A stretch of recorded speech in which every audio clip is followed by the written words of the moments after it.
Welcome to Passive Aggressive Income. This program may contain strong language. The content may not be suitable for audiences under the age of 17. We understand many of our listeners may not agree with all of our personal viewpoints. We in no way, shape, or form mean to be offensive to anyone. Our show notes will provide all of our source material included for each episode. Now let's get passive aggressive. Welcome back to another episode of Passive Aggressive Income with Lexie and Mims.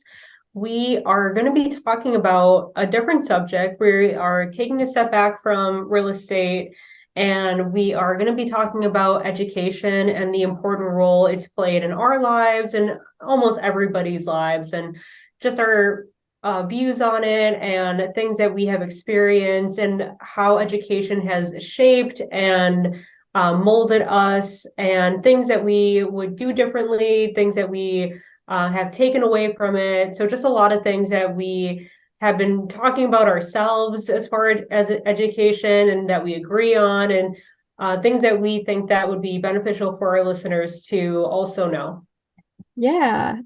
So really excited to jump into this topic. We've been talking about real estate for a while, and it's such a big passion of both of ours, but we wouldn't necessarily be in the successful place we are, not only with real estate, but with earning different revenue streams that are more passive, if not for educational backgrounds. Right. So we're going to kind of take turns here. I'm going to talk about what I've got going on as far as my history with education, my views on everything that I've experienced, and if I would do anything differently. So I'll jump into that now. So, first, my educational background. After I graduated high school, I jumped right into college. I studied at University of Wisconsin-Oshkosh to get my bachelor's degree. So from 2014 to 2018, I was just grinding out that degree. I went into it not having any idea what I wanted to do with my life. I just knew that I wanted to pursue some sort of 4-year degree, and I really liked the arts. I was always in like choir and art class and things like that. And so I was like, maybe I can make a career out of it. And I quickly came to realize that it's like not very easy to do that. Right. But I was pretty open. I was thinking I would just start taking my gen eds. I would maybe explore a few different topics and kind of see what happens.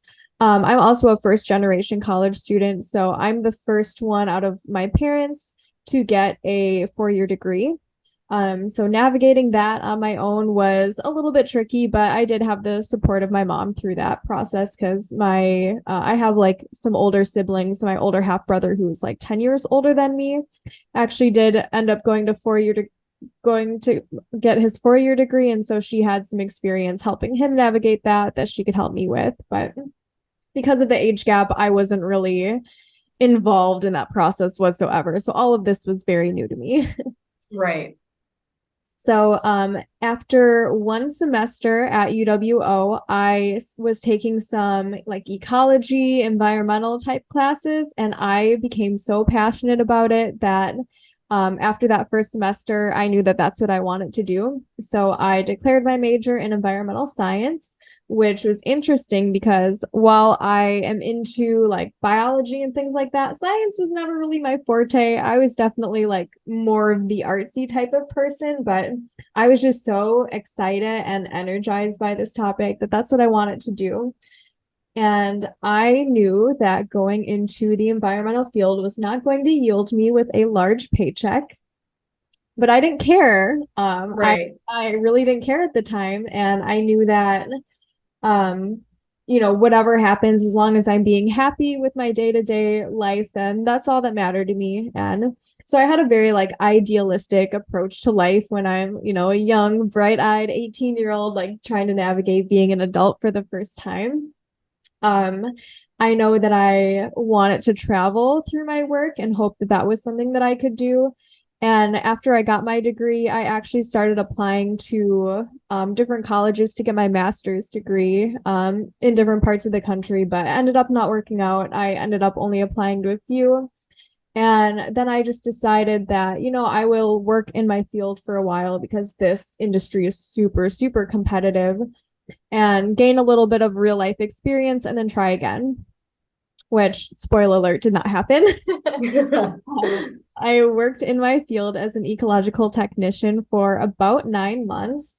So I was outside every single day, from 10 to 15, maybe even 16 hours a day, like working in the field, chainsawing and brush sawing and doing like herbicide applications and all sorts of stuff. And it was a wild ride. I look back at that time in my life and it's crazy. I think back on it with rose tinted glasses, I think, because it really was an adventure. But I also know that I had zero work life balance. I wasn't making shit for money.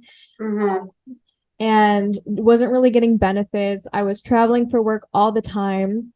And so I had already been sort of applying for other jobs and even had an interview. But again, this field is super competitive. So I was kind of having a hard time despite having now 9 months of like real life experience in this field under my belt.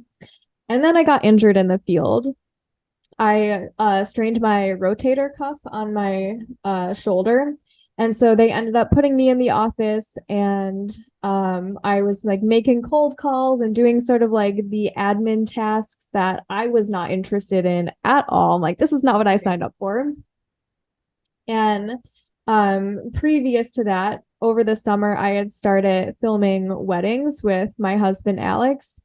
And we actually started making like a good amount of money doing that. And then I ended up also starting to connect with some small businesses who were looking for like one-off video and photo projects and ended up landing my first client doing social media. I had started doing social media with the job that I was working for and loved it because I also had like a YouTube channel at that time and just loved like making all the posts for it and like creating a brand. And I'm like, you know what? This like really feels like me.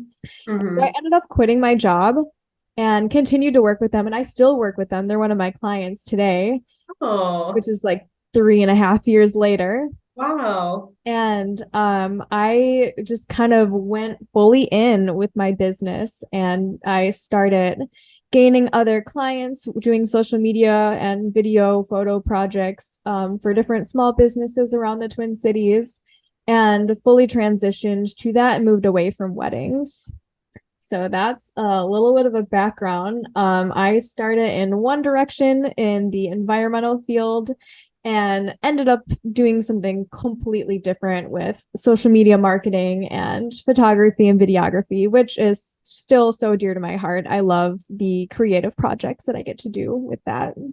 I think that's why we're doing this episode, just to show how where you start and then where you end, and just questioning the importance that people place on education. Obviously, there is an importance to it because learning is always something that you should be doing, whether you're doing that through school or, learning from podcasts or learning through books or whatever the case may be. You should always be learning things. You should always be teaching yourself things. You should always keep that noodle, running and going. So obviously there's importance to that. But the thing about it is the pressure that parents put on kids to be like, you're going to college and it's going to be the end of that. And it's got to be right after high school. Right. And you got to figure yourself out like right when you don't know who you are, when Mm-hmm. who knows who they are at the age of 18, who has their things figured out, who knows where you're going to be from 18 to 40. You just don't know. So I think that this is why we're doing this episode. Exactly. Yeah. And that brings me into the next topic that I'm going to discuss is just my views on the educational system. So I suppose I have somewhat of a like standard educational background for a lot of Americans. You graduate high school, you go to college, you get your 4-year degree, and then you go and work. And Mm-hmm. obviously I ended up doing something completely different than what I had my degree for. But I had no idea what I wanted to do at 18. I felt so clueless. I didn't really feel like I had a direction.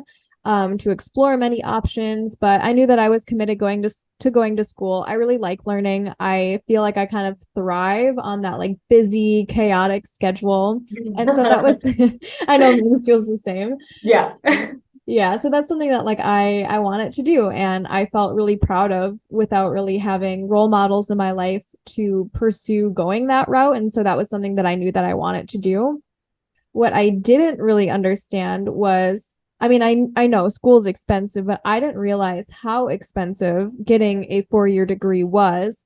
And that just because you have a bachelor's, it doesn't mean that you'll automatically end up in a job that's going to pay for schooling. Mm, Like, yes. I went to school for environmental science and I knew that I wasn't going to be making a lot of money, but I was making like pretty close to what you could go get working at like a fast food joint at that time. And I Yeah. had a 4-year degree and loans. And when I started applying for other jobs, like I wasn't really getting those types of prospects where I would be making more money. And so I considered going to school to do more, but then again, that's you're paying for more schooling for a Mm, job that's really not going to pay that much. right. So, I guess there is benefits and some downfalls to coming from a low income family. Yes. It's kind of irritating to me because I did get a lot of financial aid and grants, and I got a few scholarships. And when I told people that, they would just be like, "Oh, like you're so lucky. Like that's awesome that you got, so much of your school paid for." And it's like, "Yeah, but the reason I got that is because I lived my life in a low income family and had to deal with the ramifications of like not having enough money to get all of the things that we needed, and we had to worry all the time, and that was very stressful. So yeah, I got some financial aid, but I in some cases would rather be in a situation where I had a more secure financial upbringing and not get the financial aid and grants because I didn't get any help from my family either. Right. Yeah. I mean, if only they knew what like people like us would have to go through. Like I had to witness my mom's car getting repossessed. Like, do you think that I'm so lucky now because Right. I applied for and steps that you could have taken maybe if you looked into things because there's different types of scholarships and grants for any type of person out there. Mm-hmm. So unless you're super well off and there's like nothing that you are good at as far as school, like then you can say that I guess, but like there's grants and for anything out there. So Right. we did the work to find the grants and apply Exactly. and write it because there's some that require you to write like a whole paper for it. Yeah, I was writing essays. Yeah. You're putting in the fucking work. Yeah, exactly. So it's not like, oh, you're so lucky. Like, bitch, what? Yeah, like, okay. Anyway, so that's a tangent, but we're talking about things we feel strongly about, and so that's Yeah. just how it goes sometimes on this podcast. Yes. So yeah, I ended up with the amount of debt that I currently have left to pay off from UWO after getting some grants and scholarships and making some payments pre-COVID because I haven't had to make payments in a while because of Right. COVID. I will Yes. have to start soon Me too. again. Me too, girl. Yeah, but so what I have left is just being completely transparent is about $12,500. And so like, that's not that much in the grand scheme of education, but I look at my husband who went to a 2-year tech degree, Yes. making way more money right off the bat with like very minimal experience. And that is the entire cost of his whole degree, Yes. the entire cost. And that's Yeah. just what I have like left over after making payments and getting all sorts of grants and scholarships. So Yes. that's not really something that I was thinking about when I was 18 and applying to schools and deciding to take this route. Yeah. When Jake and I talked to his nieces and nephews that are now hitting that 18, 19 age, they are talking about going to UWO or, any surrounding schools. And a few of them have chosen to go to the tech. And the few that have chosen to go to the tech are like, well, I just want to save money and then I'll go to the 4 year after that, or see what happens while I am still at home and I'm saving money and I'm like I don't have to make the whole drive or like back and forth and all that. And I'm like, you're so smart. Like you're choosing college, which is great because that's your path, but you're choosing it in a really financial savvy way.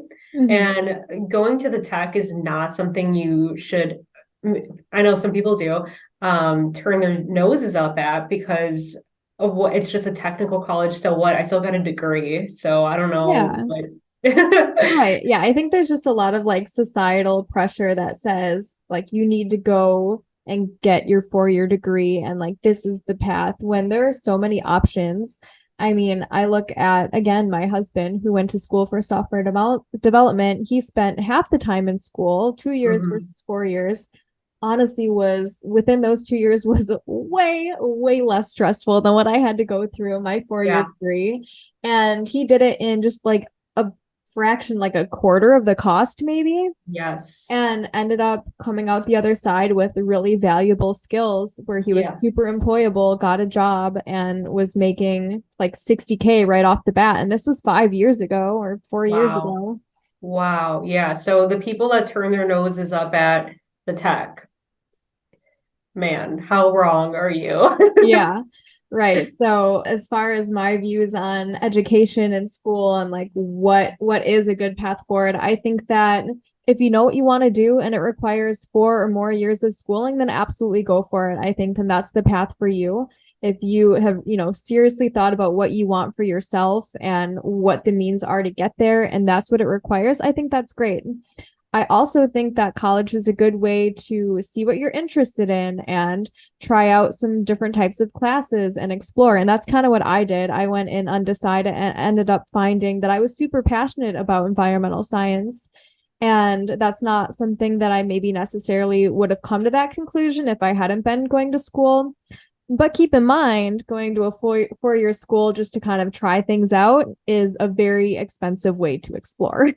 Yes. Yes.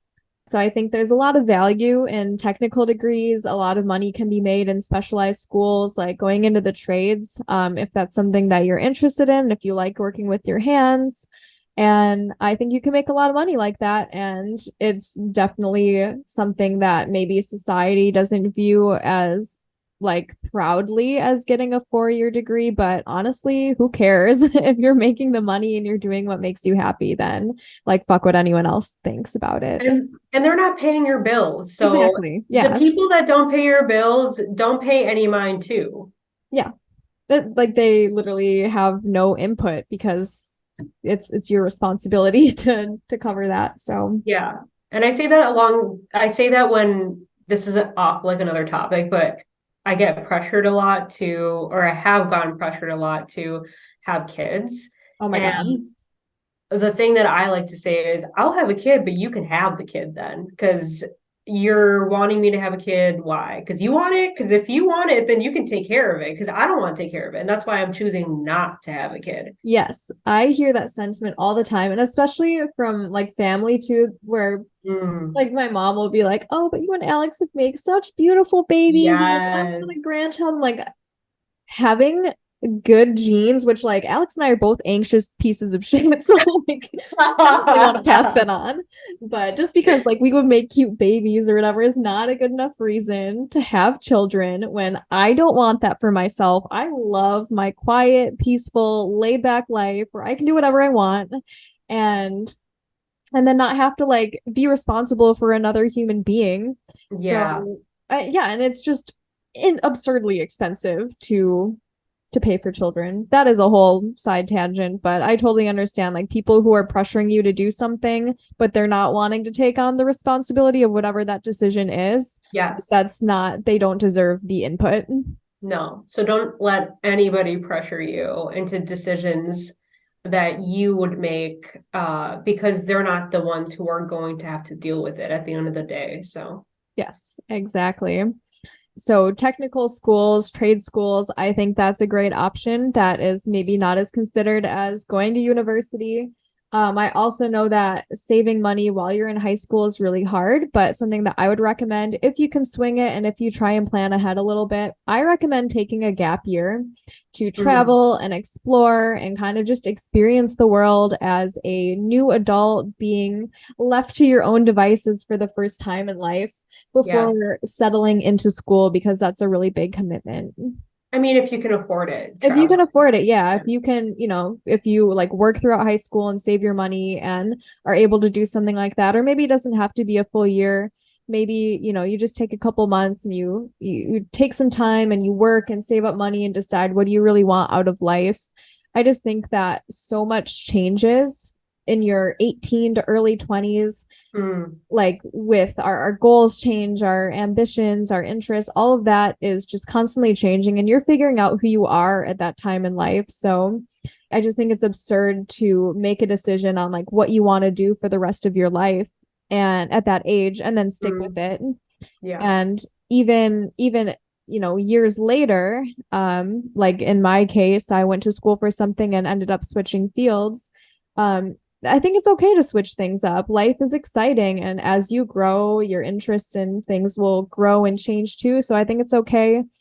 And if you haven't spent a bunch of money on school, then it certainly makes changing your career path a lot easier mentally to like wrap your head around. Yeah, absolutely. And so, all of this, lots of opinions, I know. Would I do things differently? Honestly, I don't think I would. I'm super grateful for the experiences that I've had. Getting my bachelor's was something that I still hold dear to my heart. And just because I'm not actively using it in the way I expected to right now, it did set me up for success in other ways, and it's made me who I am today.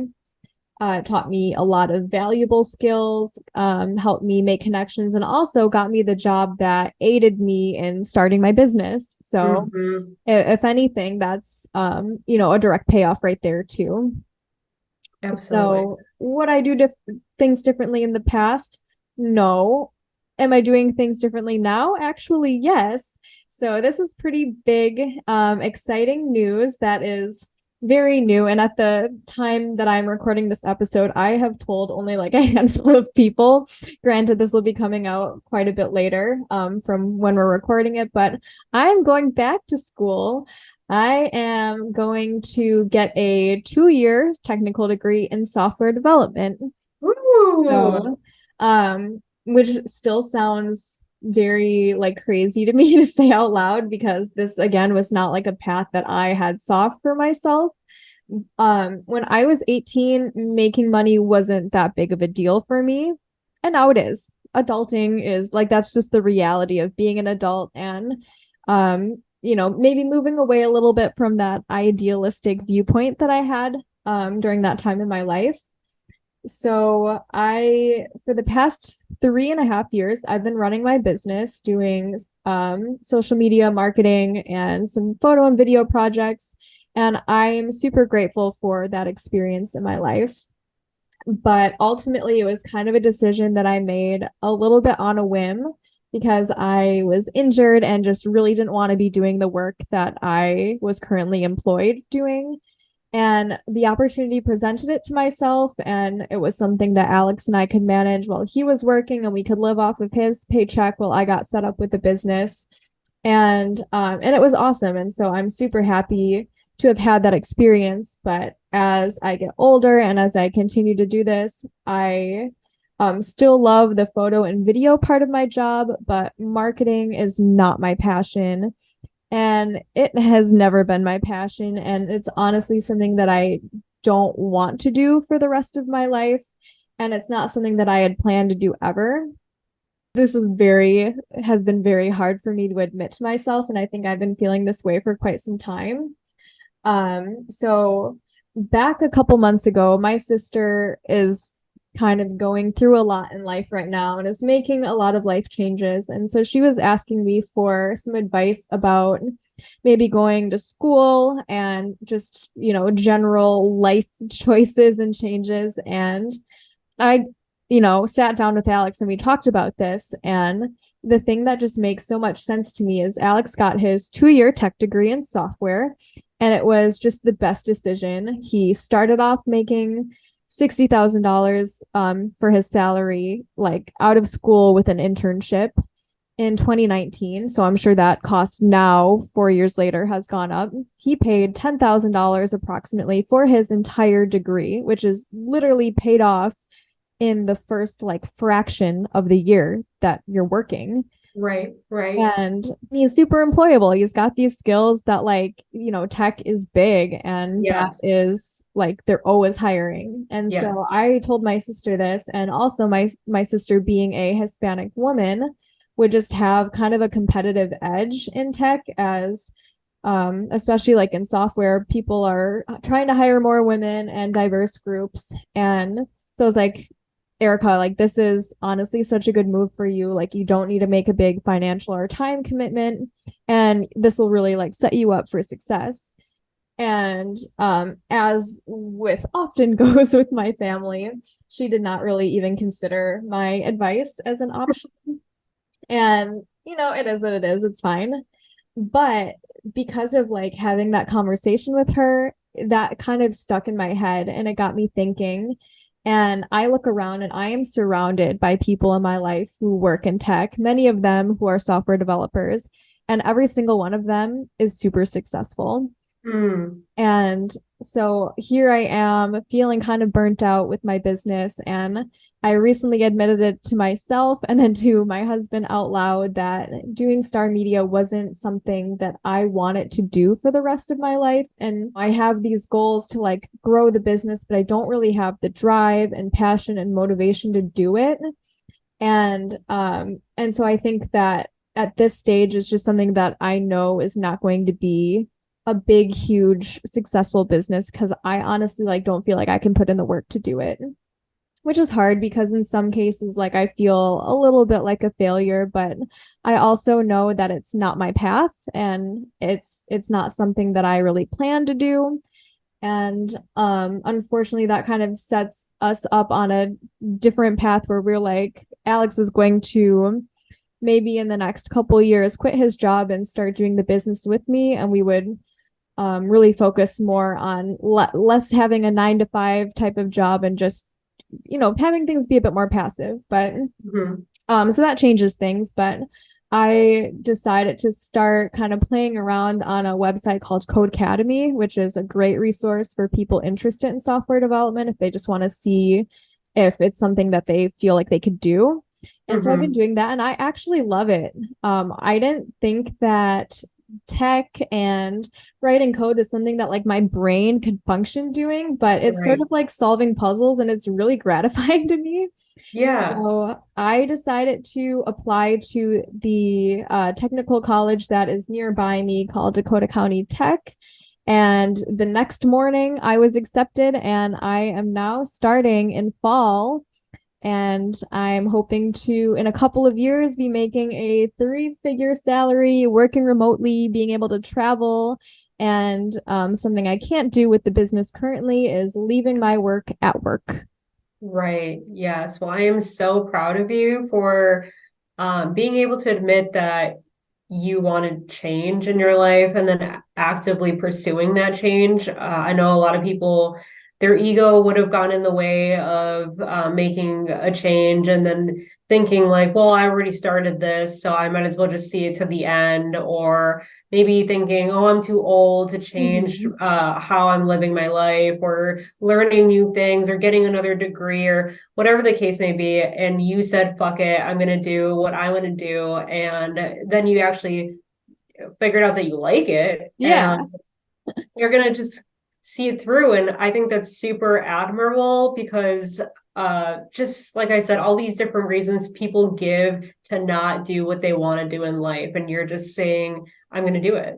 Yeah, thank you so much. Yeah, it's still kind of hard for me to like wrap my mind around a little bit because I feel like everything's happening really fast. I kind of had a deadline. If I'm like gonna pursue this path, then I need to like actually apply, because I start school in like less than a month now. We're Oh, recording this at the end of July. wow. So yeah, it's Okay. happening super fast. But I Yeah. appreciate you saying that, because there's definitely been some moments in my head where I'm like, oh God, like, am I making a mistake? Like, I'm going back to school at 27 years old, and it's so easy to get stuck in the like sunken cost fallacy where you're like, I've been doing this for this long, like, I might as Yes. well keep going. But 27 is young, and I have my whole life ahead of me, and I want to be doing something that makes me happy. I want to be achieving financial freedom for myself or financial independence and not really having to rely on Alex because I don't have the motivation to grow my business into like something that's making me a lot of money. And so I'm excited. I'm really looking forward to the future. Yeah, as you should. And like I mentioned before, even if you're 27, but even if you were 60, even if you're 40 and you were like, I want to do something different, I'm going to go back to school, and you wanted to, I think that with maturity, you know what you're doing rather more than when you were 18. So picking up and wanting to go to school at a more mature age, I think makes more sense than just heading straight out from high school right to college, being undecided, not really knowing your direction in life. It just, I think it works better this way, the way that you're doing it. Yeah, I totally agree. I feel like I have a lot more clarity on like what I actually want out of life and what is a reasonable way to like achieve my goals. And I'm really glad that I am so far enjoying like learning how to code. But even if it doesn't become like the thing that I'm most passionate about more than anything else in the world, I know that I have tons and tons of like hobbies and side Yes, hustles and all sorts of things that will be keeping me fulfilled in other ways. I don't think your career needs to be the one thing that you're like, I cannot see myself doing anything else for the rest of my life. I think like as long as it makes you at least reasonably happy and you enjoy it, then there's other ways to get fulfillment too. absolutely. So, Lexie, that was a lot of great, that was a great announcement and a Thank lot you. of really great information. And I plan on talking about everything that you touched base on in the next episode that we're going to air. So tune in for my experiences in education and my views and the things that I've been through and the place where I'm at right now on next week's episode while we continue the conversation in education. Yes, thank you guys so much for listening. This one was quite a bit more opinionated than our past episodes have been, but Oh that's who well. we are and it's our podcast. So I'm sorry. Yeah, so we get to do whatever we want. Yes. So that ended up being a lot. So because of that, yeah, we're going to continue with Mim's side of things next week. And I'm super excited to learn more about you and some of your opinions. I know that we share a lot of the same ones, but Yeah. yeah, excited to learn about our other hosts next week. So make sure to tune in for that, and we will see you guys next Monday. All right, bye guys. Bye. Passive Aggressive Income was written, recorded, edited, and produced by co-hosts and creators Mims and Lexie. We truly want to thank our listeners, collaborators, friends, and family that continuously support us for all the love we receive. If you enjoy our show, please give us a glowing rating and review on Apple Podcasts and Spotify. Also follow us on Facebook and Instagram to see what we are up to. For any inquiries, please email passiveaggressiveincome2023@gmail.com. Episodes of Passive Aggressive Income are available wherever you listen to podcasts, so make sure to subscribe and like us on your favorite streaming platform.